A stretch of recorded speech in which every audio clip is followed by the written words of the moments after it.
Hello students, good morning. हमने इससे पहले वाली वीडियो में देखा था what is the fraction. Fraction का मतलब होता है किसी भी चीज़ को दिए गए इक्वल पार्ट्स में डिस्ट्रीब्यूट करना। मतलब अगर हमारे पास पूरा एक एप्पल है और उसके हम दो पार्ट करते हैं तो 1/2 + 1/2 that is called fraction.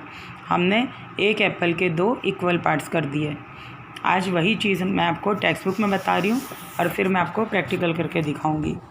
Now on the page number 82 in your textbook, types of fraction. The first one is there are one cake divided into two equal parts. So one part is called 1/2 and second part is also called 1/2. Now I read here. When a whole thing is divided into two equal parts, each part is called a half. जब किसी चीज़ को दो equal parts में divide किया जाता है तो each part is called half. एक एक पार्ट को हाफ कहा जाता है। Half is a fraction and it is written as 1/2। ये जो लाइन है, ये डिवाइड की लाइन है, दैट इज़ कॉल्ड 1/2। हम दो इक्वल पार्ट्स कर देते हैं तो एक पार्ट्स के लिए हम 1/2 लिखते हैं और सेकेंड पार्ट्स के लिए भी हम 1/2 लिखते हैं। तो एक 1/2 प्लस दूसरा 1/2, जब दो हाफ एप्पल मिक्स कर दिए जाते हैं तो I got 1 whole apple. When I add 2 half apple together so I got 1 whole apple. जैसे कि आप लोग क्रीम बिस्किट खाते हो तो उसमें कैसा होता है, एक बिस्किट ऊपर और एक बिस्किट नीचे होता है, बीच में क्रीम लगाई होती है, तब जाके वो पूरा एक बिस्किट बनता है। तो एक क्रीम बिस्किट के अंदर कितने पार्ट्स होते हैं? 1/2 upside और 1/2 downside. When they both are mixed together, so we get 1 cream biscuit. Understood? अब आपको मैं दूसरा बता रही हूँ। Now here this cake equally distributed in 4 parts. इसके 4 बराबर हिस्से किए गए हैं। When a whole thing is divided into 4 equal parts, each part is called 1/4 और quarter. हम उसे 1/4 भी कहते हैं और उसे क्वार्टर भी कहते हैं। क्वार्टर का मतलब भी 4th भाग होता है। 1/4 इज़ रिटन एज 1/4 और हम 1/4 को कैसे लिखते हैं? 1/4।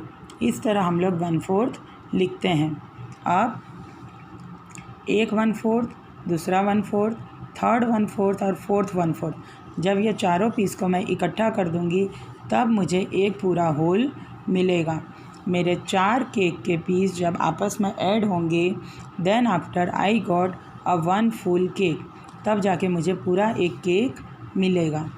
जैसे हमने मनी के चैप्टर में किया था, जब हम 25 पैसे के 4 कॉइन एक साथ इकट्ठे करते हैं तब हमारा 1 रुपीज़ बनता है। Now next is 1/3।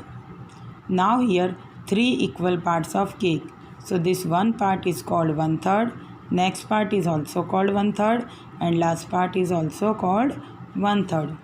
When a whole thing is divided into 3 equal parts, each part is called 1/3 and 1/3 is written as 1/3. When we add these 3 parts together, so we get 1 whole. जब हम इस 3 parts को इकट्ठा करते हैं तब हमें पूरा एक मिलता है। समझ में आया? हमने पहले किया 1/2। When we add 2 half apples together, so we get 1 apple. In next, when we add 4 equal pieces of cake, so we get 1 whole cake. And in 1/3, when we add 3 equal parts of cake, so we get 1 whole cake. अब यही चीज़ मैं आपको paper के ऊपर दिखा रही हूँ। So everyone concentrate here. Now what is this? This is the 1 whole paper. तो मैंने इसके ऊपर क्या नंबर डाला है? 1, because it is the 1 whole paper. इसका मैंने कोई पार्टिशिपन नहीं किया है, आपको दिखाई दे रहा है, इट्स अ होल पेपर। तो इसके लिए हम कौन सा नंबर यूज़ करेंगे? 1। This is our 1 full paper. Now next, अब देखो ये पेपर हमारा कैसा था? फुल था। ये पेपर देखो मैंने क्या किया है, फोल्ड कर रखा है। अब मैंने फोल्ड ओपन कर दिया। आपको बीच में एक लाइन दिखाई दे रही है ना, this is one side and this is second side, left side and right side. जब मैंने इसे ओपन किया तो ये हमारा पूरा वन पेपर बन गया, बट जब मैंने इसे फोल्ड किया तो ये उससे हाफ हो गया ना, तो हाफ हो गया। So both side what I return, I write down 1/2 and 1/2। जब मैं ये दोनों 1/2 को मिला दूंगी तो मेरा पूरा एक वन पेपर बन जाएगा। समझ में आया? तो दो 1/2 को जब हम मिक्स करते हैं तब हमें पूरा एक होल मिलता है। Now in next one I have one more whole paper. ये भी पूरा पेपर है। अब देखो, now again I fold this paper. अब मैंने इस पेपर को फोल्ड कर दिया, इसके इधर भी पेपर बचा है और इसके इधर भी पेपर बचा है ना। अब मैं आपको दिखा रही हूँ, this is the one part, second part and third part. This is the one part, second part and third part. अब जब ये तीनों पार्ट्स को मैंने मिक्स कर दिया तो अगेन मुझे एक पूरा पेपर मिल गया। So what is this? When we add 3 equal parts together so we get one whole. तब हमें पूरा एक होल मिलता है। मैंने इसके 3 इक्वल पार्ट्स बनाए इसी पेपर के, तो वो 3 इक्वल पार्ट्स जब मिल गए तो मेरा पूरा एक पेपर बन गया। Now I show you one more paper. अब ये पेपर देखो, ये कितना छोटा सा है। अब इसे भी मुझे इतना बड़ा करना है, तो कैसे करूँगी? I open like this and then I open like this. मैंने इसे ओपन कर दिया। अब देखो, जब ये ओपन नहीं था तो कितना छोटा था।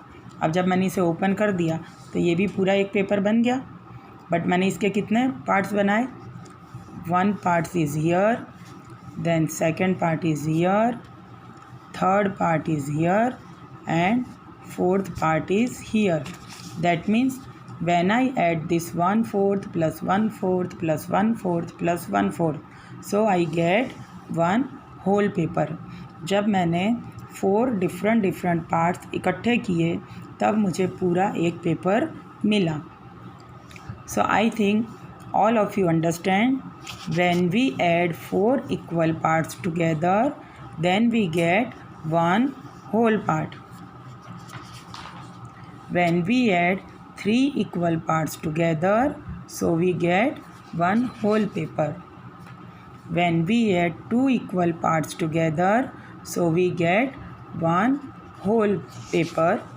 And when we do not depart any partition, that means it's called 1.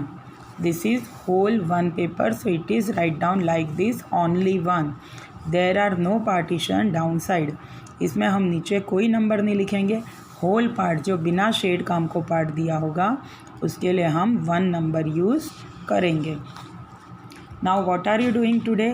First you read this page number 82 carefully and understand from this picture. आप इसमें अपने हिसाब से अपने घर से कोई भी चीज़ यूज़ कर सकते हैं। लाइक आप एक पोटैटो ले लो, उसके 2 इक्वल पार्ट्स बना लो, फिर जब उसको जॉइन करोगे तो वो 1 होल बनेगा। या फिर उसी पोटैटो के 4 इक्वल पार्ट्स कर लो। When you add together it's give you 1 whole part. And same you cut in 3 equal parts and then join together, so you got 1 whole part. तो आपको आज ये पेज नंबर 82 अच्छी तरह रीड करना है। And now next homework is in your worksheet page number 10. Page number 10 question number 5 is colour 1/3 of the following. 1/3 का मैंने आपको मतलब क्या बताया? 1/3 दैट मीन्स 3 इक्वल पार्ट्स।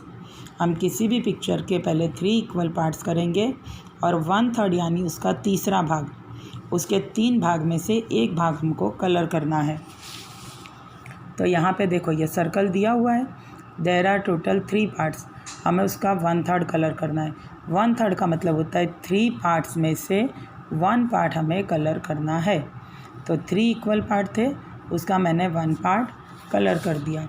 तो same activities you like here in this question number 5.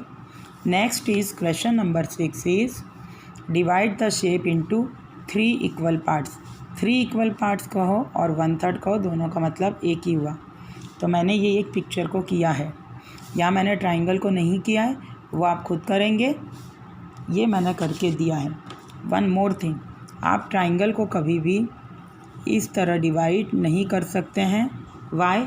Because this part is small, then this part big, and then this part is bigger. It's a big, it's bigger, and it's a biggest. तो ये partition wrong है। हम लोग या तो इस तरह divide करेंगे ट्राइंगल को, या तो फिर इस तरह डिवाइड करेंगे। Then we got 3 equal parts. आप इस तरह उसे डिवाइड नहीं करोगे। सर्कल को देखो, मैंने इस तरह डिवाइड किया है, रेक्टेंगल को इस तरह डिवाइड किया है। आप चाहें तो रेक्टेंगल को स्टैंडिंग में भी डिवाइड कर सकते हैं। उसके बाद आपको नीचे स्क्वायर दिया है, वो भी रेक्टेंगल की तरह होगा। या तो आप स्लीपिंग लाइन डालें 3 इक्वल पार्ट्स के लिए, और या तो आप स्टैंडिंग लाइन डालें 3 इक्वल पार्ट्स के लिए। नेक्स्ट में आपको सर्कल दिया 1 2 3 4 5 6 7 8 9। I have total 9 balls. मुझे 9 बॉल्स का 1/3 पार्ट निकालना है। तो 1/3 पार्ट कैसे निकलता है? First we write down 1/3 and then multiply by 9। मैंने 1/3 लिखा है, 9 क्या है? लाइन के ऊपर है, तो हम 3 का टेबल काउंट करेंगे 9 के लिए, तो हमें आंसर मिलेगा 3। That means 3 ball is a 1/3 part of the 9 ball. Again I repeat, I right down 1/3 because मुझे 1/3 पार्ट चाहिए, देन मल्टीप्लाई बाय 9। अब 9 1 से मल्टीप्लाई होगा, तो हमारा आंसर क्या बन जाएगा? 9 डिवाइडेड बाय 3। अब 9 डिवाइडेड बाय 3 का मतलब क्या हुआ? हमें 3 का टेबल काउंट करना है 9 के लिए। तो 3 1 ज़ा 3, 3 2 ज़ा 6, 3 3 ज़ा 9। दैट मीन्स हमें आंसर में 3 मिला। तो हमने इसके 3 बॉल कलर कर दिए। समझ में आया? तो आपका आज का होमवर्क है, read the page number 82 from your text book and complete the page number 10 in your worksheet. Okay students, thank you.